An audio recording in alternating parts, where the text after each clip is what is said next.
If only David Lean had come to me for some editing. He is spinning so fast in his grave right now. You're wonderful to see.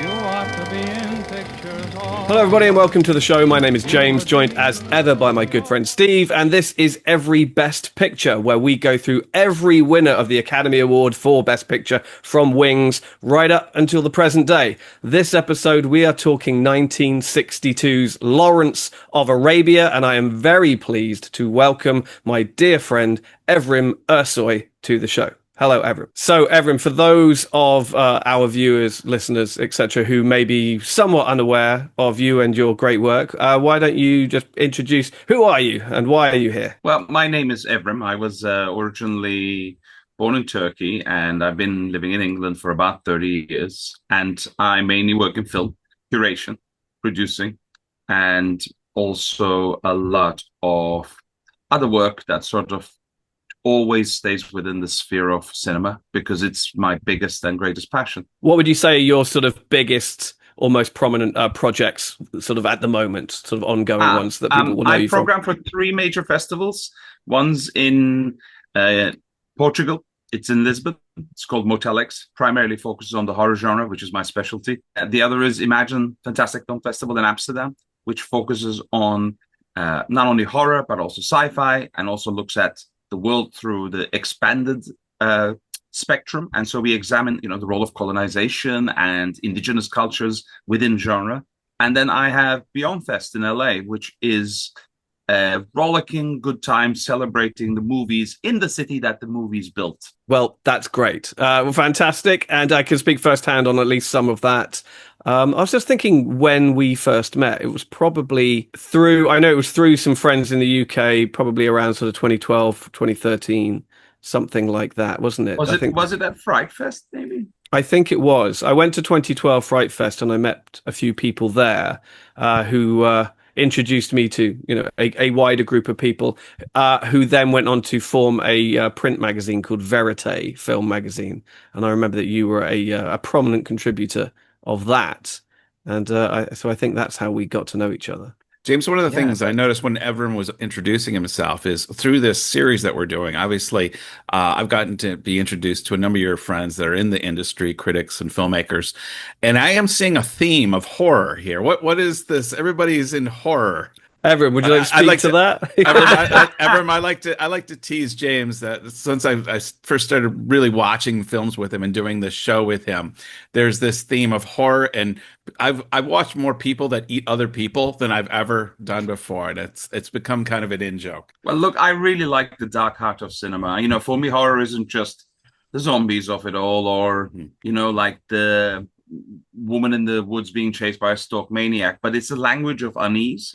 And it's a way of contending with the state of the world more than anything else. I find that in literature as well. And I was listening, actually, not to sort of give you guys a sort of smoke, up your backsides, but I was listening to your 28 Years Later episodes, and there's a lot of that in there, 28 Years Later is a horror film, by and large. It's got zombies. That's all good. But dig beneath the surface, and it's an incredibly potent critique of Britain and the lies we tell ourselves on this isolated sort of insular island.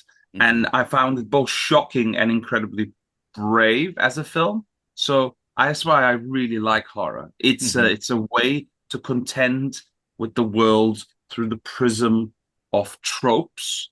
It also gives people a different language. One of the things I constantly argue, and I promise I'll keep this short, is that current forms of colonization also include funding from Europe of films in other parts of the world by dictating how stories can be told.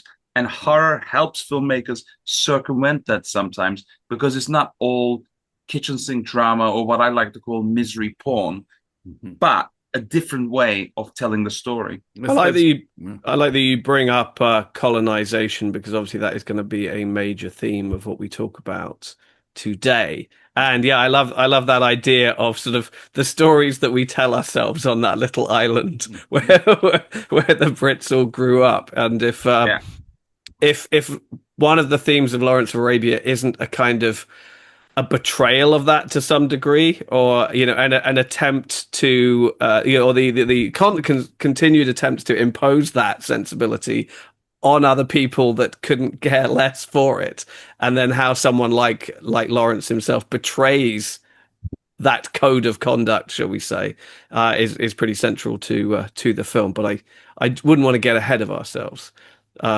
So no, I almost want to go. Like, I would love to have I'm sorry, Evrim. I said Evrim on. Do not take this personally, Evrim. Steve fucks up my name. He fucks up everybody's name. It is something of a running gag. I am the George W. Bush of names. And I hate putting myself in that category, but I have to concede James is correct. I can't believe when we did Jaws, I screwed up Roy Scheider's name. You did.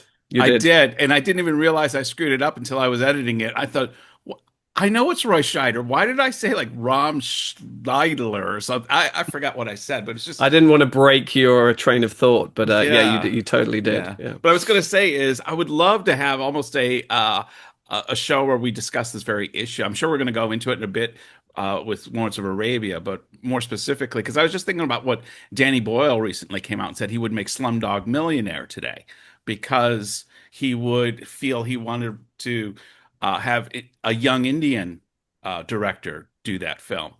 But then the flip side is last night, Tammy and I rewatched Ang Lee's Sense and Sensibility. And I thought, what a great Taiwanese actor or director who does this wonderfully quintessential British English film. And so to me, it's a discussion I would love to.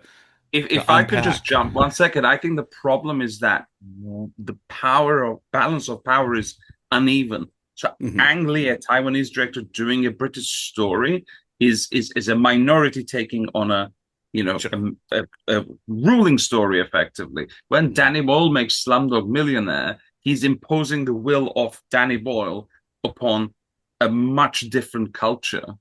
Right. The only thing is when he said though, I would find a young Indian director, and to me, the way it came across was almost condescending and patronizing, as if India doesn't already have this very flourishing film industry. It almost, the way he said it was, oh, it's this little plant that needs to be nurtured and I shouldn't stomp on it. And I'm thinking, if he wanted to say, hey, I would prefer an Indian director did it today, but the way he said it was almost, it came to be as condescending and patronizing. And Which I can see, because it is the second largest movie industry in the world after China right now. And, but I also see his point that when we saw Slumdog Millionaire way back when it came out, our criticism was that, why is this guy doing this? This is tourism of a different sort. Like, here, let me show you the misery and the joy of India. And we were like, there's almost 200 years of cinema that does that. But why are you doing this? Right. We've talked before about sort of the exoticization of other cultures in cinema, and how problematic that can be, or how and how sometimes that's what the international market demands or is perceived to demand, into something like The Last Emperor, which we haven't got to in this series, but there is whether it's correct or not, there is an opinion that for a story about China, for example, to be successful overseas, it must be the exotic, romanticized version of China, or, as you alluded to previously, sort of a misery porn version of the slums and the depravity of sort of the underclass. For it to be relevant and resonate with an international westernized audience. I know. I have never watched Slumdog Millionaire again because of a couple scenes in that film that I know are in there, and I can't watch them. Like what they do to children. It's just. I remember loving the movie. I thought it was wonderfully done, but then thought I'll probably never watch it again.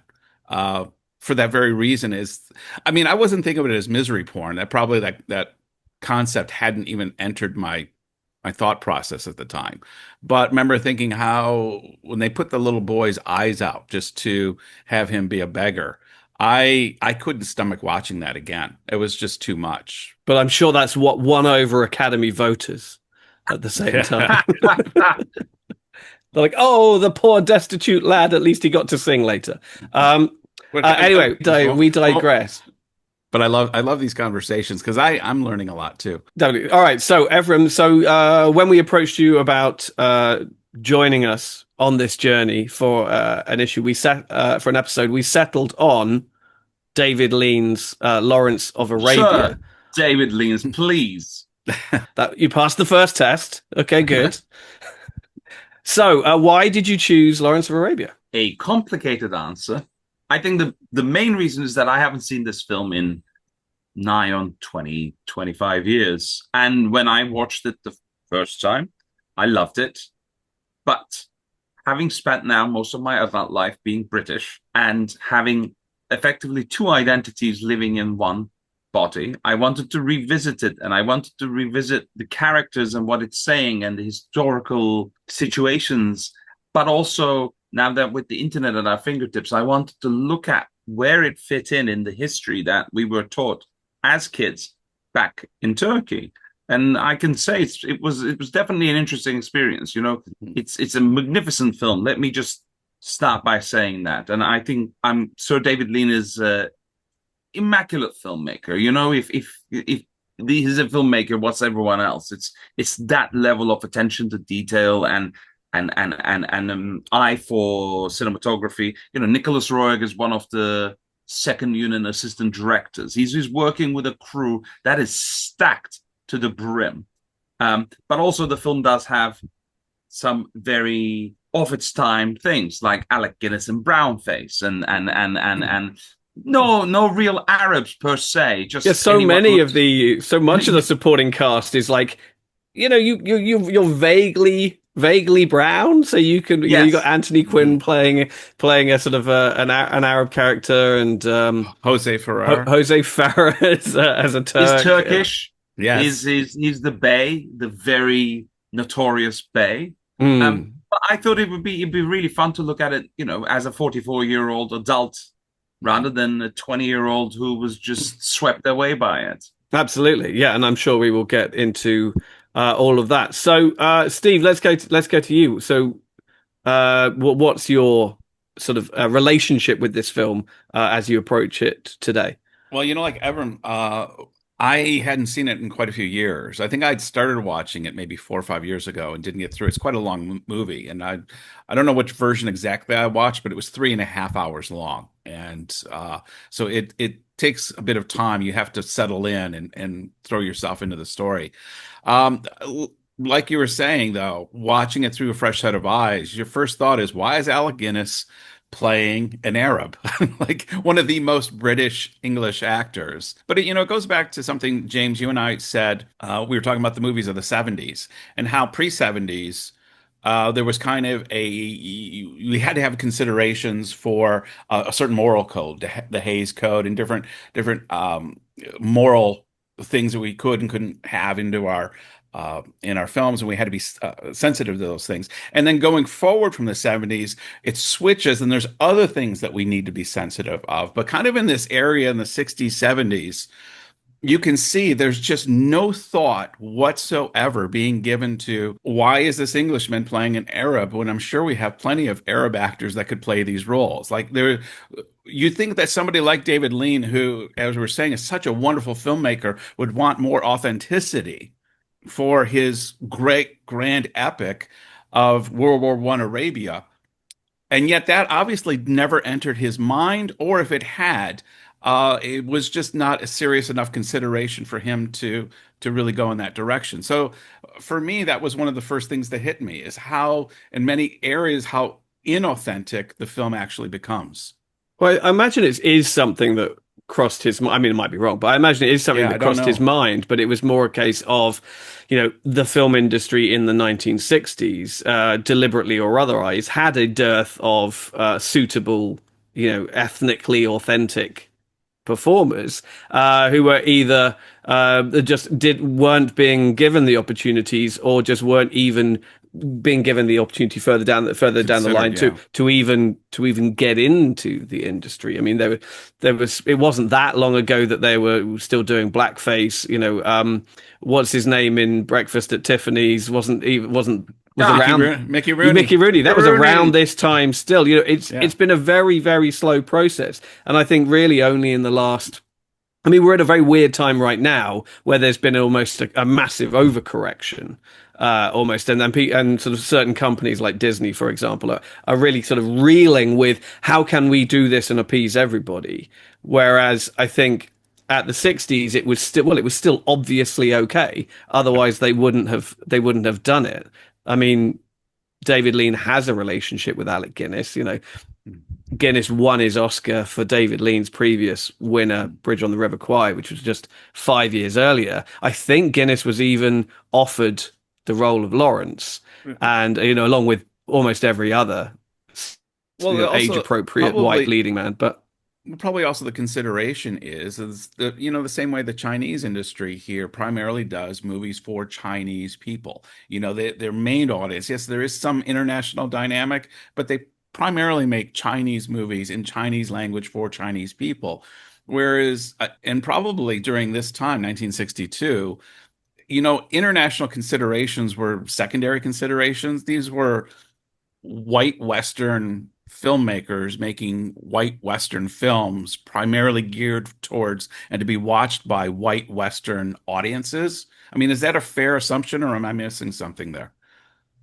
And so there wouldn't be a consideration of, hey, why do we not have people of color in the roles they should naturally be in? I mean, my assumption is just that they wouldn't have the work, and that they just wouldn't be sort of on the roster, if you like. I don't know. Everyone, what do you think? I mean, I have to see the market shares and how people were looking at movies before I can. You know, like, it's a very fair point, but true or not, we'd have to look at, you know, this was put through Colombia, so I'm sure you'd be able to see Colombia's market share in what countries and what mattered, like we do right now, and then that would determine who they're aiming it for. And I would venture that you're probably right, and that the main, you know, priority audiences were North America, England, which is a big market, and then Western Europe, and then as it go further east, it becomes less and less sort of like of importance. Definitely a lower priority. I will say this though, and I'd say this slightly strange, being from, you know, sort of halfway through in the region myself. Great performance from Alec Guinness. You know, like, despite the brown face, a beautifully nuanced performance. I mean, a little unfair perhaps, but we'll get into that, because the real Faisal wasn't such a snake as he's depicted on the screen, but he really brings forward an ambitious character who's both repulsive and charming at the same time. Yeah, I think it's when that issue becomes most problematic in a way and complicated to discuss, is when it is defensible in that degree, where you're like, he does a good job. You know, when you get an actor who does a good job of it, and you're kind of like, well, yeah, he's good, you know, but also, yeah, he should never have had the opportunity. One can say today, but I think it's, you end up sort of wading through hypothetical quagmires of shit very quickly if you start projecting too much, and I think you end up just kind of like ruining old movies a bit too much if you start projecting on it and going, oh well, this is all problematic today. It's like, well, good thing it's not being made today. You know, it's a 60-year-old movie, and I think we can appreciate it and also acknowledge it, and that's the best. Absolutely.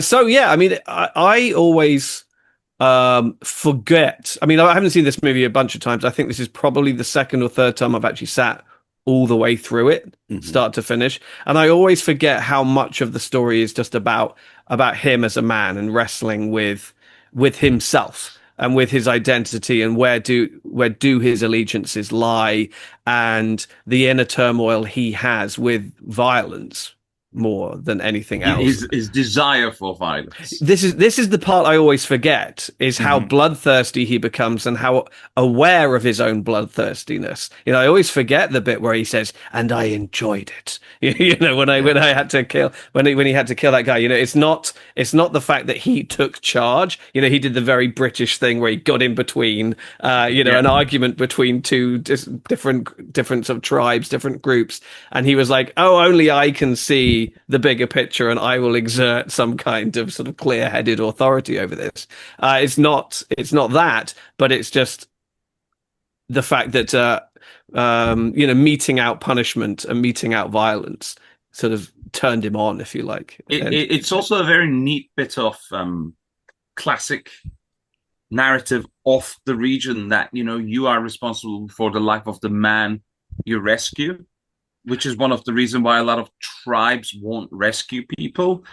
And so it's that sort of old ancient wisdom coming to bite him in the backside, because now he has to murder him, and then he enjoys the murder, and suddenly you have an incredibly sort of complex and sadistic situation that's really fun to watch.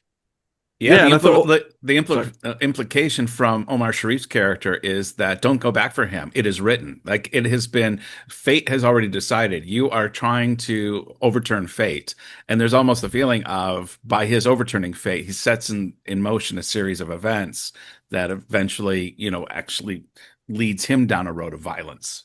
Yeah, I think there's this interesting sort of ongoing dialogue about, what is written and what you have control of, either as an individual or as part of a group, part of a collective, part of a specific nationality or ethnicity, or how much you just don't have any control over whatsoever. I think that's one of the sort of more interesting themes of it, that that when they send Lawrence out there just to have a look at the situation and sort it out, he is a pawn acting on behalf of the crown, kind of thing, and the military, but very quickly lets go of all of that and makes decisions on his own authority. They're not expecting to be able to do anything, They just... Well, this is true, yeah. They don't expect anybody to listen to him. The only person who is in favor of him going. Obviously, the film skips the story of Lawrence before we come to that point. But I think, it's he's more than the film makes him out to be in the first instance. But the film does assert how self-assured he is of his own greatness and what he can do from the word go. Well, this is why I love how David Lean really at the beginning uses the funeral as the jumping off point for the going back in time, because people are debating the legacy of this person. And one guy even says, should he even be in St. Paul's? And you realize in 1962, they are not far removed from the events of this film and Lawrence's real life death on the motorcycle.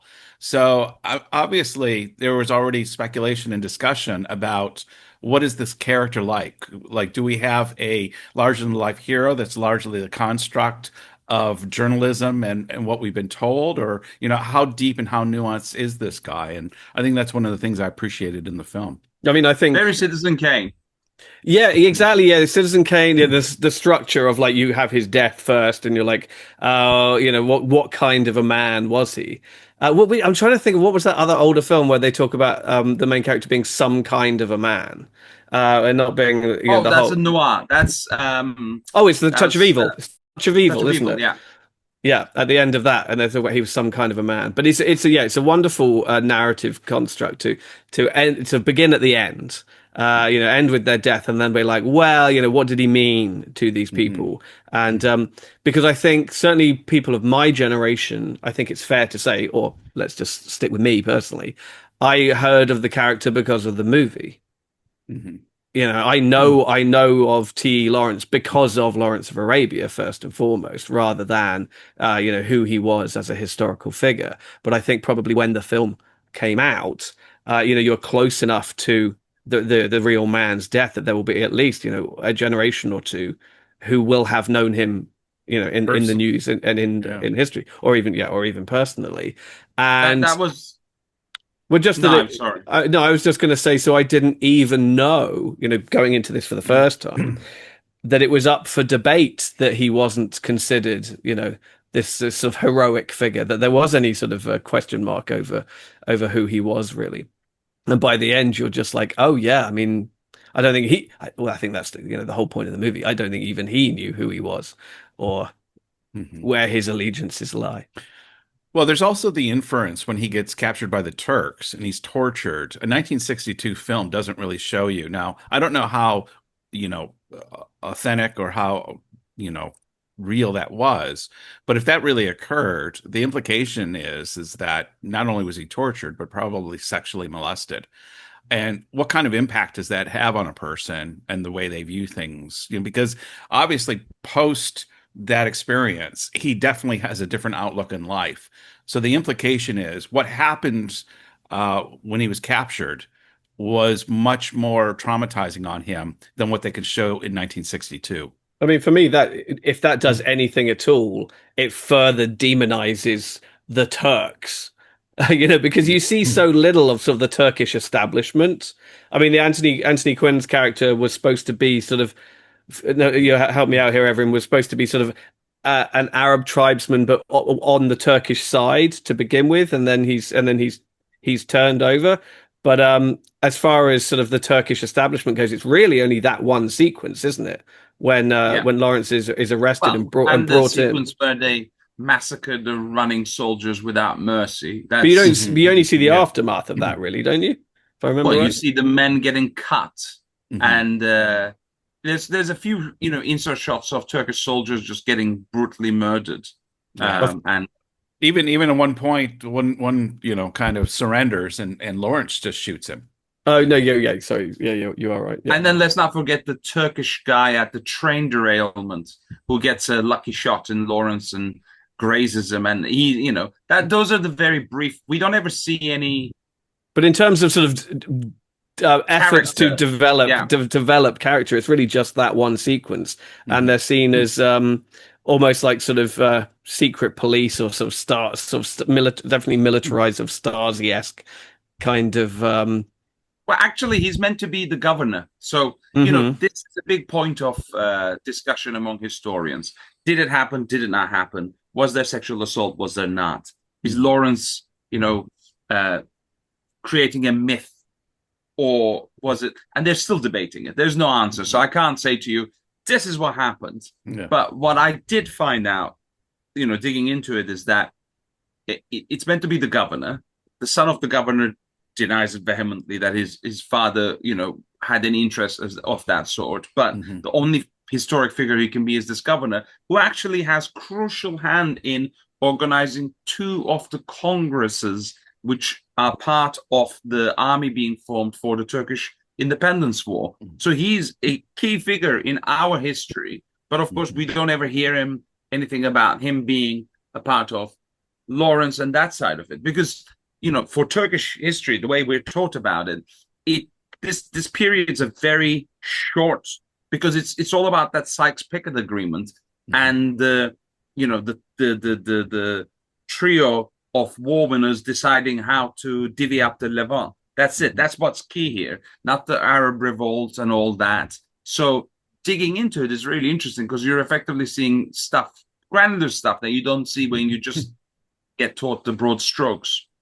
I think that's interesting, because I think that's kind of the flip side of the point I'm trying to make, is not necessarily about the historical accuracy of the sequence, but the fact that the film makes so little effort to humanize the enemy, if you like, and by having the one sequence where we really in any way get to know Turkish characters, when they are inflicting all kinds of pain and other inconveniences upon Lawrence, I will say this. And that's it. Is obviously an attempt by the film to just further demonize the Turkish characters. Western cinema does love demonizing Turks. That's we have a long history of being the bad guys. From Midnight Express to Lawrence of Arabia. There's always an occasion to sort of turn Turk into a villain. And even when we go past that, the most we're allowed is kebab shop owners, drug dealers, taxi drivers. Only in the last 20 years have we been allowed to step outside the definition of what a Turk is from the viewpoint of the West. Yeah, it's tricky. But then that sort of sounded interesting when you were talking about how this period, the Arab Council period was taught in Turkish schools. It's kind of the flip side of that. It's like we're going to give very little airtime to anything that might be in any way sort of sympathetic from the side of the Arabs. it doesn't matter. Like, this is such a the big broad stroke of this is that the Ottoman Empire was falling apart. They were the sick man of Europe. They sided with the Germans, and then they were divvied up. Now, how they were divvied up, we can get into the granular, which is what Lawrence of Arabia is. But what we're taught is, we lost the war, and then Turkey was divvied up according to these agreements and treaties, and basically the root of those treaties lies in these secret agreements that you only find out about if you delve into the period and if you start learning about how it was done and all that. Like the British arming the Arabs, it actually goes way back. It's not just that the British came and went, oh, you know what, the Arabs would be good allies here. The Arabs had been trying to separate from the Ottoman Empire for a while now, because the Arab and Ottoman relationship goes all the way back around the 1500s. But as the sort of, like the Sultanate starts being founded, the current families who still run a lot of the countries there's a desire for independence, and it starts to get stronger and stronger. And as Ottoman Empire loses power, but also because Arabia is so far from the capital and is so hard to control, it starts to become a bit of an unruly sort of, distant land that is in your kingdom. Yeah, I think you've got to be careful when we talk about films like this. I mean, not careful, but it's very easy to get sidetracked just talking about history. Yeah. Yes. And I think it is important to talk about the movie, because I'm quite... it's one of my bugbears a little bit, actually, is when people go, oh, that movie's terrible. It's like, oh, why? Because it didn't happen like that. It's like, well, that's as maybe. I think there gets to a point. I mean, where there's gross misrepresentation is one thing, but I think there has to come to a point where you're like, yeah, sure, but this is a movie, and these changes have been made in order to not whitewash the facts so much as just tell a good story. It's a condensed version, history can. And I will say this, though, as I was looking into Lawrence in Turkish media, because I was curious, the self myth does travel. So I can't read Arabic, so a lot of the papers pre 1920s are all in Arabic. But even after 1920s, there's at least 3 or 4 articles, because Lawrence is reported to have died 3 times in the Turkish media. And each one, it's front page news. The real death, the final one, that's still front page news. And that's the third one. And it says, will he be revived in hell or on the shores of Arabia again? And there's a picture of him on a horse. And I thought, this is great. Sir David Lean would have loved this, because it's exactly the kind of myth making he's talking about in the movie. Yeah, absolutely. Oh, wow. Do you remember any of the details of any of those earlier deaths? Were they just on the battlefield in the desert somewhere? Or... Yeah, and then he comes back and Turks are like, drat, that Lawrence back again. Don't you think these kind of themed films, like I'm thinking Dances with Wolves, or, these kind of where someone from the West goes to a culture that is very exotic and very removed from Western culture, and they assimilate to a degree into that, and then have that. I'm trying to think of the Daniel Day-Lewis film, Last of the Mohicans. Yeah. Where Last of the Mohicans. There is something fascinating in filmmaking, and I think those kind of films have always been hugely successful. The 3 that I just named, hugely successful films. I think people they want a peephole into these cultures that largely they're unfamiliar with. And so, I think watching Peter O'Toole as Lawrence of Arabia in such an exotic culture and in such an exotic world, where the rules for justice and morality and the integration and the tribal relationships are so foreign to anything that we typically understand, I think that's one of the huge appeals of this film. Yeah, I think you can understand why this kind of story is always popular, because I mean the white savior narrative is what we're talking about basically, and I understand the appeal of white man goes into a foreign country and learns about the country, about the culture, and that's the story. But But yeah, whether it's Last of the Mohicans, Dance with Wolves, The Last Samurai, Avatar, The Great Wall with Matt Damon and Chinese monsters, or whatever it is, Forgot about what that one. whatever it is, if it's the story of, white man brings, intelligence and technology and improves the situation, then I think that you run into problems very quickly. Dune has been guilty of that, or been accused of that. Yeah. Watching this film, I was thinking Frank Herbert is watching this in 1962, 63, and getting all kinds of ideas for Dune. Mm. I mean, I think just to let before sorry, Evrim, but just very quick, what I wanted to say is in regards to Lawrence of Arabia, I think one of the most interesting aspects of this is that, yeah, in many ways this has been the template for that kind of movie, but and he does show them how to blow up some train tracks and things like that, and he does urge them on to travel through the desert when they would have just dismissed that tactic. I do like how he fails as much as he succeeds, arguably more so, and that in the end he doesn't bring lasting peace to the region or anything like that. Or freedom. Every time I'm bringing freedom, he solves the Middle East crisis or anything like that. This is like George W. Bush. We're bringing democracy and we're bringing freedom. Yeah, where was Jared Kushner when you needed him? But I will say this. There's three things I want to say. One's very quickly is it's interesting that you guys bring up Dune, because as someone reading Dune back when I was a kid, it's one of the few books to get the Middle Eastern traditions right.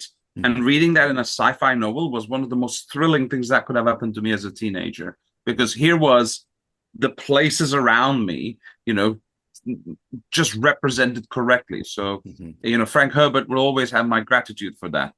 I always see these films as an invitation for the audience. Like, one of the problems I have with audiences in general is that they won't engage with art beyond what it is. And I always see art as an invitation to a conversation. It's an invitation to learn more about Lawrence or the history of Arabia or tribalism or any of that. Anything that captures your fancy, homosexual relations in the Ottoman Empire circa 19th century. If that's what gets your, interest going, great. Learn about it. And so I never see them as like, this is the be all and the end all, and here's the article and it's the white savior. It's more like, this is a story we're telling from the land. You should learn more about the land. And it always pushes me to find out more, like, oh, I don't know anything about this. I should go read some more and find some history and find some definitive accounts and look into the research. And then you come away 100% richer. Yeah, I mean, I do see the inherent appeal of these stories. I like these stories, because they are a gateway into different cultures. If you are reading just a story set in a specific culture, written by people from that culture, and the rest of it, that's a different thing altogether, and can be, I'm not saying it is, but can be sort of impenetrable for me, because because I'm not from there and I don't understand the customs. And if the writer or the main character, whatever, is already familiar with all of that stuff, it might be somewhat impenetrable to some degree. And I will say this about Lawrence, that he has a vision of united Arabia that, that's one of the things that I think Sir David Lean does so well. The Arabs are in the midst of a tribal war. It's been going for centuries, and he can see the potential of a unified land. And it's not that he's a white savior, it's that he's in love with the land, its customs, and its people. And, part of it, we don't see his love for the Middle East before because we just get thrown, right in the middle of the story.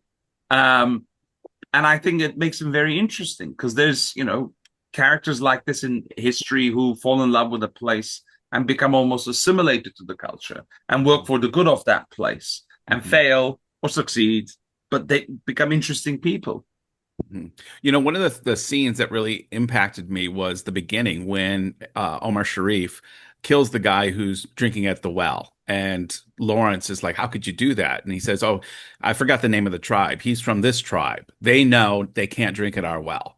And it made me think about, we've had this talk before, and James and I, because I come from a political background and being American and watching this tribalization that's happening in America.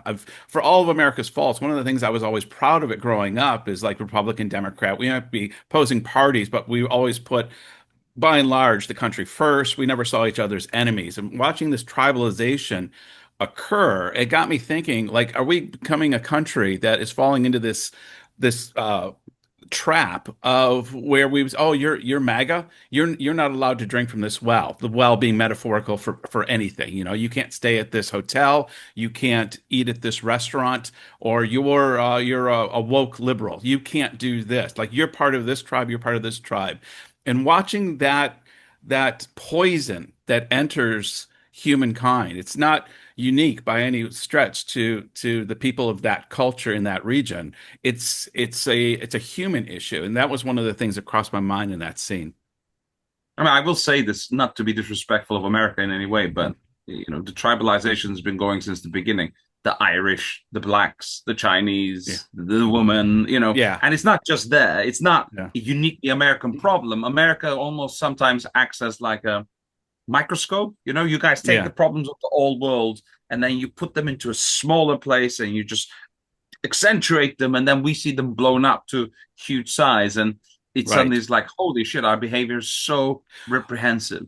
Well, I think the ethnic divisions have been there for sure. I was focusing more on the political. There was more of a, if you look at Omar Sharif and the other character, they are, I mean, I'm sure they, as an outsider, they would distinguish, we are different. But from an outsider, they are similar ethnicities. So one of the issues I used to talk with my Irish friends was the way they would talk about each other. And I'm thinking, you're both the same ethnicity. You have a lot of the same. There's a lot of cultural similarities, and yet you act as if there's this division that cannot be, breached.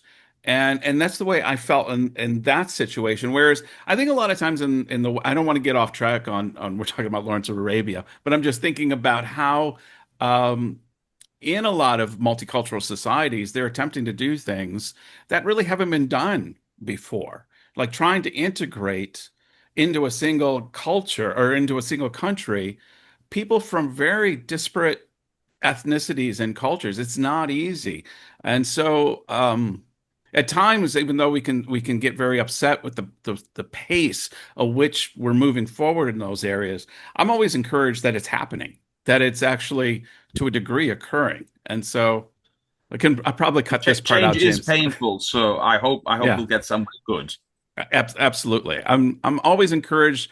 I feel right now we're in a 2 steps backward, but I'm an optimist. We'll go 3 steps forward next. So. Well, yeah, I mean, you look at what's happening in New York right now with the mayoral candidates, and it's like, yay, they've got this like sort of young, dynamic Democratic candidate that everybody seems happy with, but then the establishment on both sides are like, yes, but he's a Muslim, damn it. Yeah. Don't forget he's a Muslim, and look what Muslims have done to New York. It's like, and he dared say things that he doesn't skirt around the issue about Middle Eastern politics. He has opinions. He's happy to state them. He's not standing on the sideline like most political candidates do, trying to appease both sides. And it's interesting to see someone.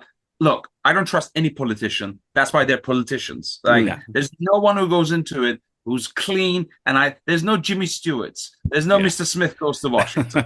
Well, this is it. I mean, because you think, I mean, who do you have to be? What kind of personality and ego, sense of self do you have to go into politics, to run for leadership, to seriously be like, yes, I know better than everybody. I can lead a nation of people. It's like you're Lawrence. You're a psychopath. Yeah. And I know, and that wasn't a dig at you, Steve. I know you've sort of been in public service a little bit, but just anyone with the mentality that they're like, I can literally lead an entire nation. It's like that is too much power for one person to wield. That's why I'm sitting here talking to you guys right now. I chose a different road, and you give up too much of your soul, and I'd much rather have these conversations. All right, so back to the movie. So How don't about that those score? deserts look great? Yeah, Maurice Jarre's music's awesome. Oh isn't my it? God, there's a shot at the beginning of the sun coming up over the desert with this perfect hues of orange that I think, Yes. let's take that and let's just Oh, put that in every film school possible, saying, here, someone captured a perfect shot. There's nothing about it that you want to change. Oh, it's one of the most famous edits in all of cinema, isn't it? Yeah, When he blows out the match and it cuts to that just that orange haze as the sun is coming up over the desert. You know, and it gorgeous. takes when it Gorgeous. takes us and the character and everybody into and the so desert. David Lean doesn't rush it. No, oh, We know that him as a filmmaker is not someone who rushes things, but in this film, he genuinely allows. In his autobiography, he talks about being inspired by John Ford and Monument Valley, and you can see Wadi Rum is Monument Valley and the way he shoots it, the way they arrive at Wadi Rum with, Anthony Quinn, come to my summer house. It's poor. Some may say it's poor, but we have a good time. And you get here, and it's this majestic camp of thousands and thousands of horsemen and soldiers, and you think, he was being funny. Okay, good, right. This is amazing. oh, it's absolutely astonishing, and I think that that's why the film is sort of still talked about so much, and why it sort of sits proudly as one of those kind of definitive, Oscar winners. It's an Oscar movie. I think that's what people have in their head when Best Picture at the Oscars comes up. It's Ben-Hur, it's Lawrence of Arabia. It's like the most movie, as much as the best movie. And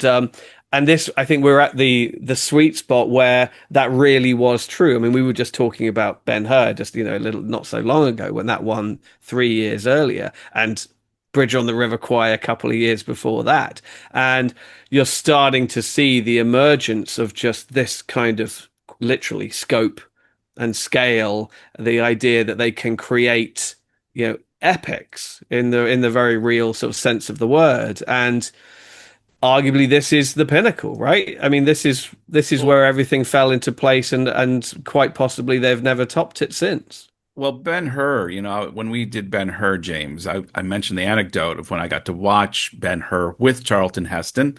And the reason I got to do it was he had heard that people were watching Ben-Hur on their VHS tapes, watching it on TV at home, and feeling that's not the way that Ben-Hur is meant to be watched. And so he took it around the country on a tour, playing in these wonderful cinemas.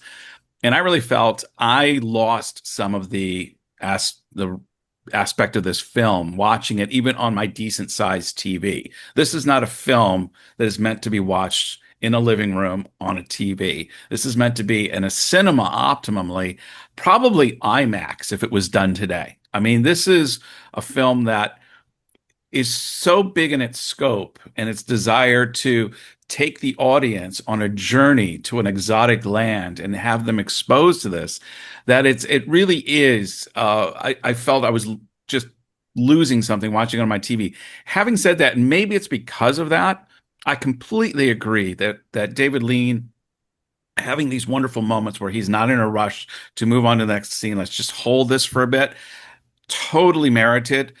Having said that, at 3.5 hours, I thought there could have been a little more cut in this film. I know that's probably going to get some pushback on it, but there ends the series. There's Okay. a couple. There was a couple scenes where I thought that could have done some editing there. That could have been. I thought. I'm not saying this had to come in at 2.5 hours, but I thought that there was a few scenes that I thought were a little self-indulgent. And I'm just going to push back there a little bit. That's very funny because isn't all art self-indulgent? I mean, watching it, first time in 20 years, what I was struck by was this is cinema spectacle, and there's not one single wrong foot in it for me. From the black screen and the overture to the intermission, I was swept away in it.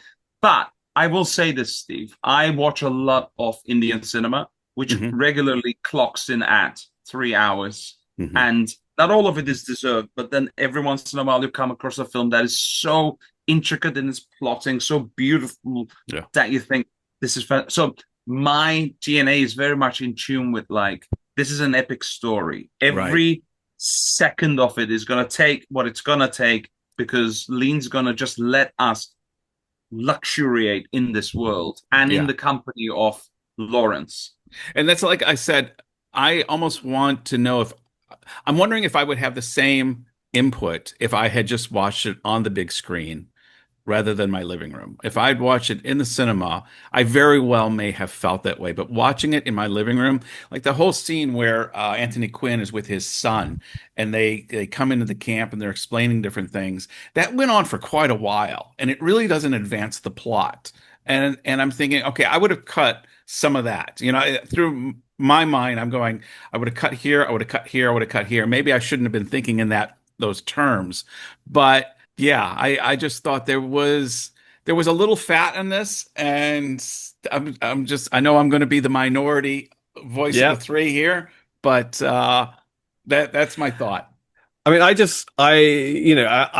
am the first to admit that there are 90-minute movies that feel like they run for 3 hours, and there are 3-hour movies that feel like they run for 90 minutes. And, the length of a movie does not necessarily correlate with how long the movie feels to experience. And with this, it was in those moments of stillness where, I think David Lean really not only shows his hand at how confident he is in the power of his image or in the moment, but those are the moments that, in my experience, put you in there.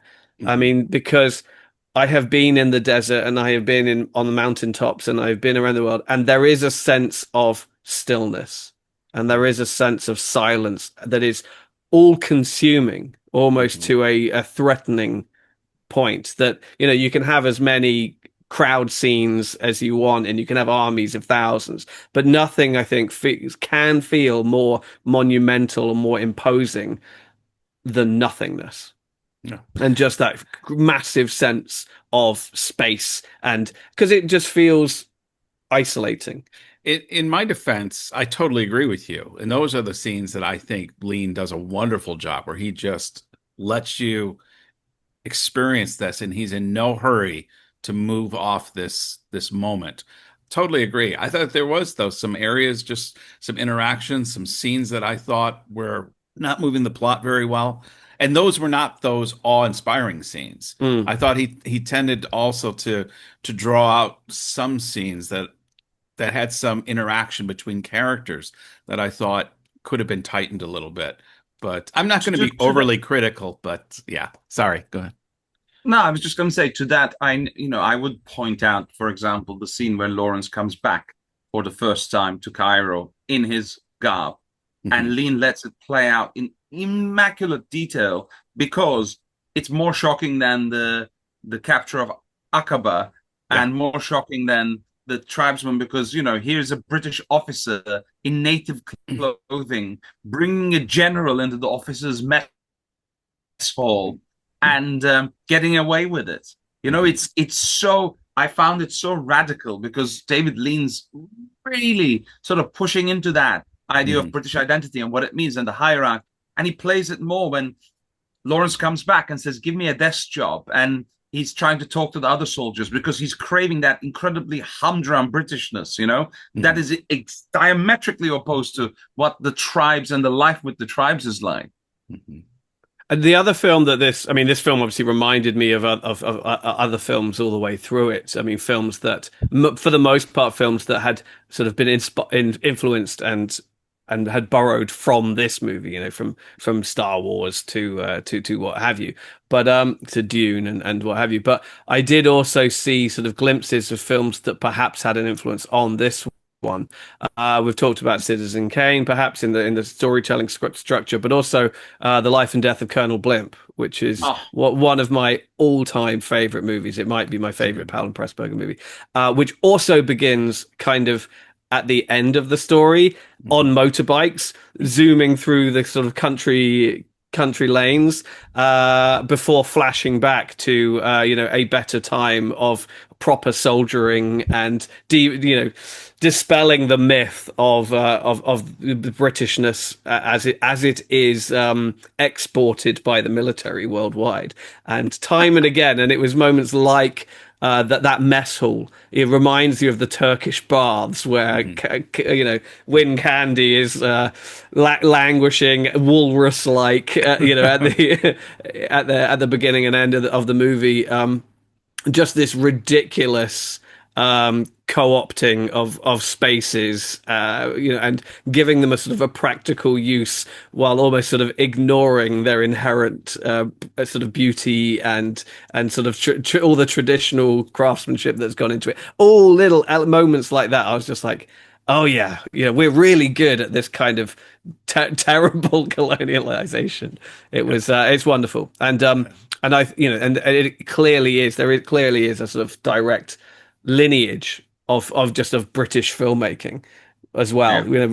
Beyond the actual content, beyond the subject matter, but of filmmaking style as well, from Powell and Pressburger to David Lean, who obviously is certainly in these films, a more sort of literal filmmaker than Powell and Pressburger, but by all means is hugely influenced by their I will work. say this, one of the things I feel like modern cinema lacks a little bit, and that's because we've come so far, than when this was made. There's less cinema back then, there's more cinema now.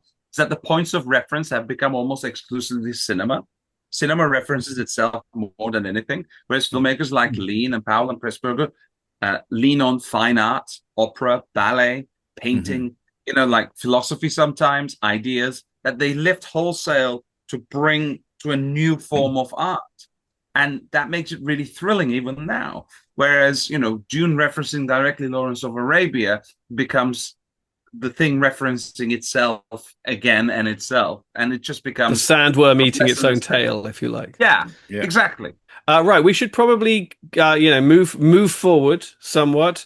I think we joked about talking about Maurice Jarre's music, but I do want to talk about it. I think it is one of those pieces of music that has just become so ingrained in culture. I mean, Steve and I were talking about Jaws just the other day, and I think it was actually an earlier conversation that we were having about Jaws, where I remember being a kid and playing in the swimming pool, and you can just go da da, and not everybody not only knows what you mean, but they get scared even in the swimming pool. And I think there is something about Lawrence of Arabia and sand and that sweeping kind of chorus of da, da, da, da, da. Everybody knows that, whether they understand why they know it or can pinpoint how they learned it.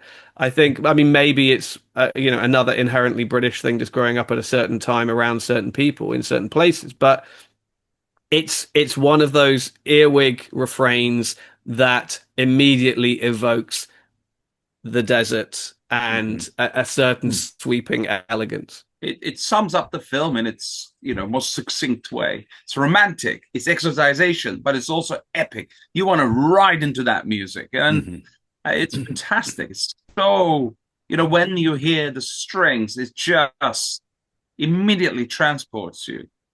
And if you're seeing it for the first time, even then you're like, something very special is about to happen.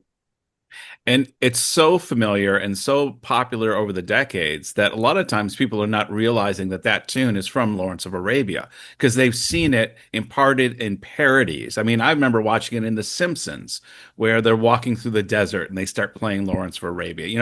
It has been utilized and reutilized so many times in so many different genres that, if I'm honest, I kind of knew this was from Lawrence of Arabia, but when I heard it again in the film, because I hadn't watched it in quite a while, I was like, of course, this is Lawrence of Arabia. This is the theme that you always hear in every other film and TV show when they're trying to generate a feeling of remote vastness.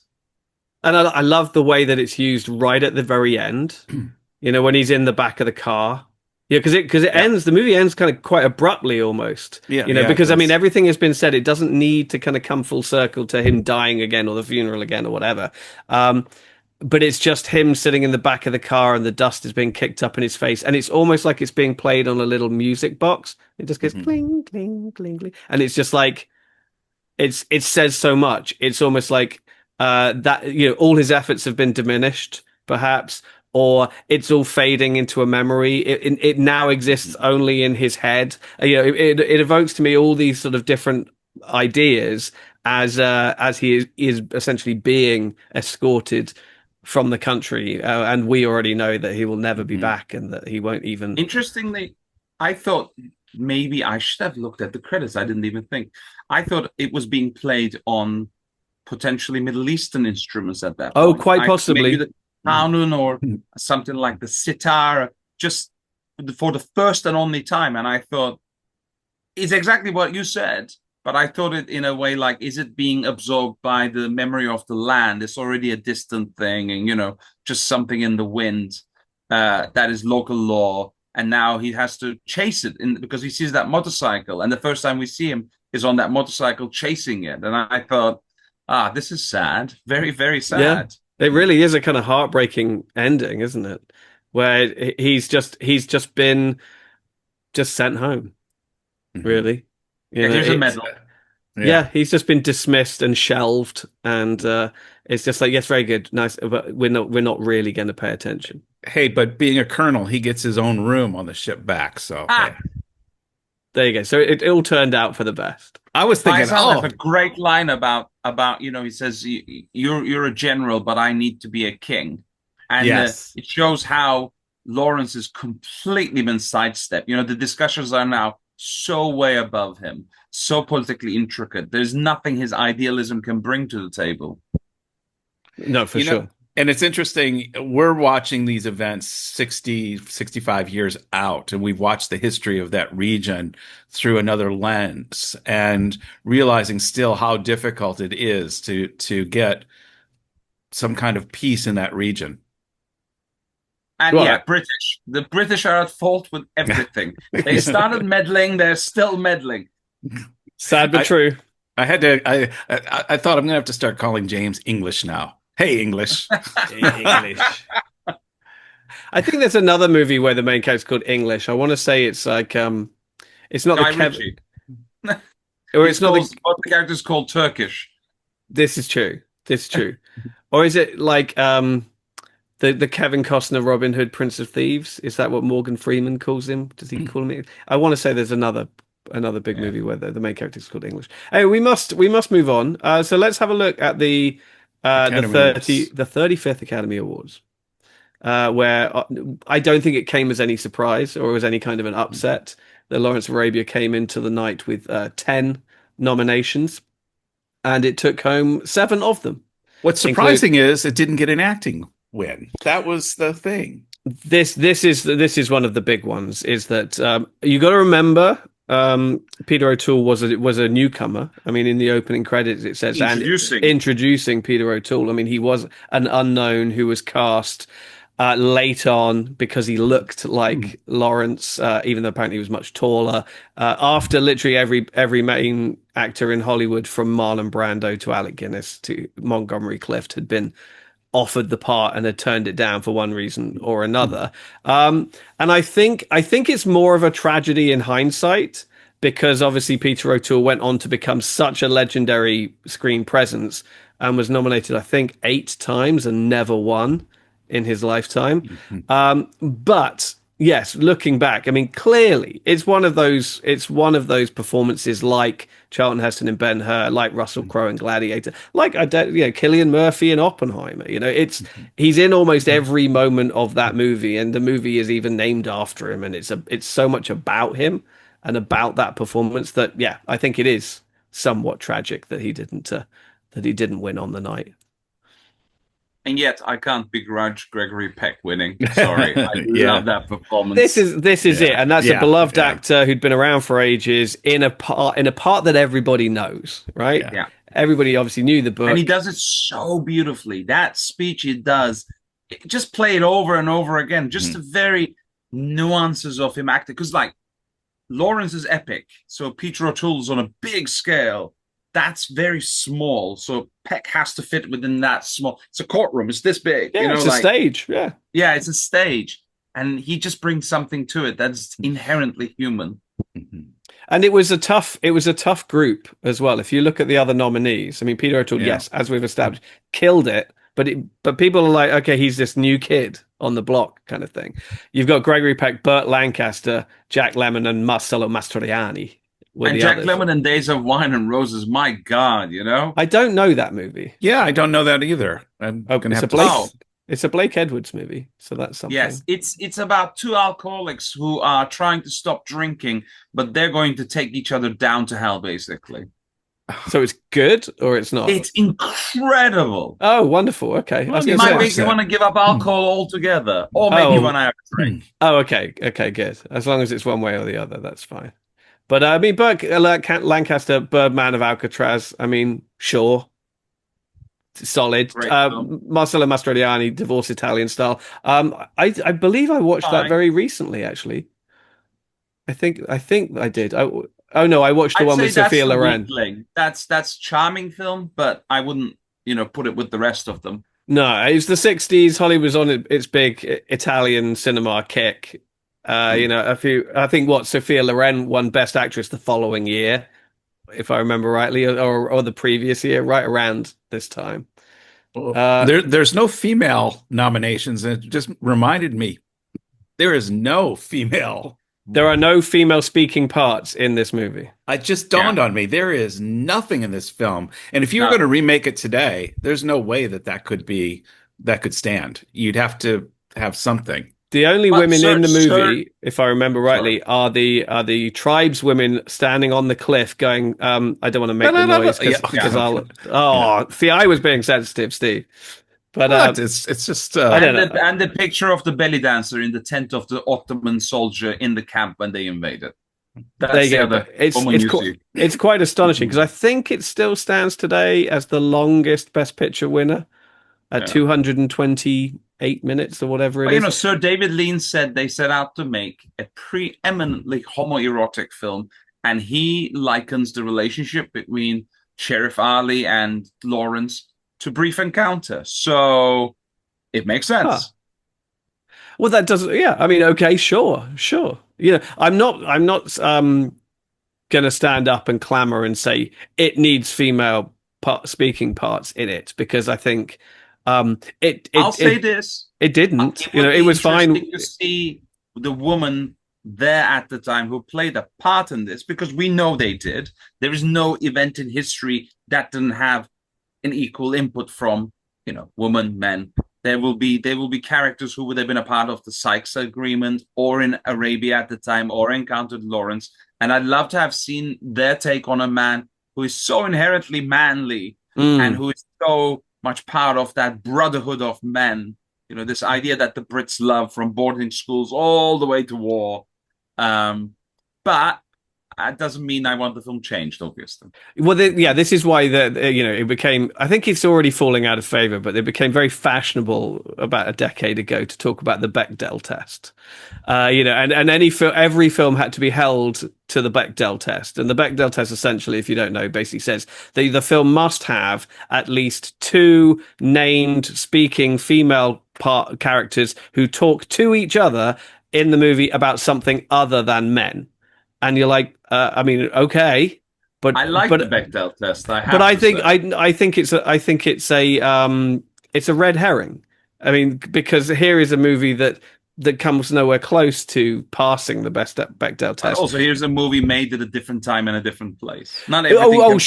Sure, but I mean, when was the Bechdel test is fairly old, though. I'm not sure exactly when it was established. It became quite trendy in the last decade or so by newfound young film students who obviously got taught it. But I think it's a redundant exercise. It makes no sense, really. For me, as an artist, I would want that in my mind. Like, is there a reason why I'm making a film and this is not included? How would I answer that question? But sure. I wouldn't want it a mandated thing that would intrude on my art if I felt this is what my piece of art needs to be. But I think we're living in times where I think certain questions need to be asked before we move forward. Like, if we're not including this representation, what are the legitimate reasons why they're not included? And to me, but I hate mandates that say it must be this, because I feel then you start opening up a Pandora's box in art that it becomes a slippery slope. Well, it goes back to any of these things we were talking about earlier about inclusion, diversity, casting, whatever. It's like you can't make up rules today and then project them on something that happened decades ago Right.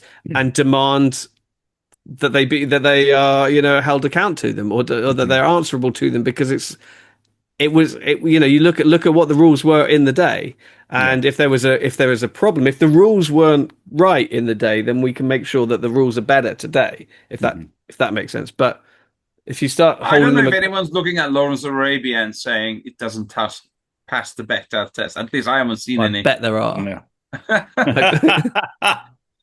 It just seemed an opportune moment to raise it, and my reservations with it. You know what? A movie like this is so nuanced and complex and layered that we can't help but start to talk about the score and go off into politics. Talk about the Academy Award and going off into politics. I mean, there's just so much in this film to unpack. I just feel we're going to have an unwieldy long episode here, but I love it because the discussion, and I would love to keep going. I think there's so many aspects that this film becomes a springboard into other conversations that Well, thank yeah. goodness you're in charge of editing, Steve, because if anybody can spot a few moments of that need to be trimmed in order to keep this down. If only David Lean had come to me for some editing. He is spinning so fast in his grave right now. So, Evrim, it's time to pose those two questions that we ask of all of these Best Picture winners. Has it stood the test of time? And does it deserve its place in Oscar history? Yes and yes. Brilliant. Okay, thank you. I say next time. Yes, it stood the test of time. It's cinema spectacle, and even if you have no interest in the politics and the history of it, it's still a rollicking adventure. It's also an intelligent portrayal of a man at odds with himself and his own identity. So it works as a character study too. And does it deserve? It does, because, like I said, just that one shot of the match turning into the sunrise is enough to teach kids wanting to be directors right now. 1, match shots. 2, editing. And 3, the beauty of letting a scene play out. Steve? Yes, it absolutely deserves its place in Oscar history. And does it stand the test of time, despite some critiques we've had about whether, Alec Guinness should be in brownface or not. Like you said, we're not going to impose today's sensibilities on a film that's 65 years old. So I have no problem also saying it stands the test of time. It's a wonderfully shot film. Some of my critique has just been so we don't all just have a love fest for an hour and we can have a little bit of a pushback, but I genuinely love this film. And my wife watched most of it with me, probably the last 3/4 of it, which means well over 2 hours. And she was interested in some of she didn't realize, after World War One, the Ottoman Turks, the empire collapsed, and that's why the British. Oh, she's like, that's why she always. So why were the British in Palestine? Well, this is the reason, and so it opens up a lot of jumping off points into politics, as we mentioned. But the other thing I was going to say is she said what I liked about it is you don't know whether you like Lawrence or not. You can't always identify with this guy. He's a very complex person. And so she said at times I found it hard to identify with him because he's not easily categorized like a film would just give you. Just give me a Rambo, the guy that I'm supposed to root for, and I can root for him all the way. She was like, you can't always root for him because he's not always doing the right thing. Yeah. I mean, has it stood the test of time? I mean, yes, to the point that it's almost like time has stood still in the wake of this in some regards. It's like cinema peaked with Lawrence of Arabia, in some ways, certainly when we're looking at sort of Oscar history, which I guess in turn answers that second question. Does it deserve its place in Oscar history? It's, I think, the barometer by which all other Oscar winners are continue to be measured and will be for some time. I mean, I love the fact that it's remembered as this huge, sweeping sort of wartime epic and spectacle. but then, as Steve said, you come away going, "Oh, well, it's an incredibly rich and complicated character study about an incredibly flawed man and vulnerable man who had sort of great knowledge and great ideas, but really wrestled to to implement those ideas or to persuade others to take them on board, and was ultimately kind of dismissed really and left behind. I think it's incredibly inherently tragic, and I think that is one of the greatest sort of forms of storytelling, is just the tragedy of the common man kind of thing, of the individual against the system or against time or against progress or history or tradition or all of that. And nowhere is it more prominent than in Lawrence of Arabia. 5 bandit raids out of 5. There you go. Boom. There it is. 5 out of 5. Fantastic. Evrim, it has been fantastic chatting with you about this. I love having you part of the conversation, and I'm hoping there's a film that you're going to pick that we can do again in the not too distant future. I'd love to come back, of course. I love film so much that any opportunity to talk about it at length is an absolute pleasure. I'm so pleased that you made the time for us. You raise the intellectual bar whenever I talk to you, and it's a very heavy bar when talking to me, and so I really appreciate it. It's great having you on the show, and I love hearing your insights about the movie, and just talking to you about anything is always a pleasure. So thank you very much for making time, and we hope, we have an open invitation. Come back anytime. So before you go, if people wanted to see your work, find out more about you, is there a, I don't know, dare I suggest a social media handle or anything like that where people might be able to find you? I think I have a website that is links everything. It's evrimersoy.uk, so they can find me. We will put that. Yeah, we'll put that in the show notes. Absolutely, I'll check it out myself. Awesome. Till next episode, everybody. Goodbye. You're wonderful to see. You ought to be in pictures. Oh, what a hit you would be. Your voice